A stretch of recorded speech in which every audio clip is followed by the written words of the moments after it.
Les coses vils, les que tothom menysprea, poden ser transformades per l'amor, que els dona forma i dignitat.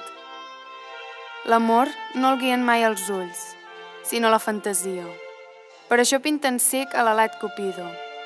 I aquesta fantasia de l'amor no té ni gust per jutjar. Les ales sense els ulls representen la pressa sense el seny.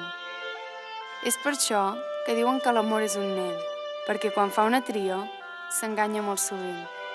Els nens enjogassats fan trampes en els jocs, i per això l'infant amor fa sempre trampes.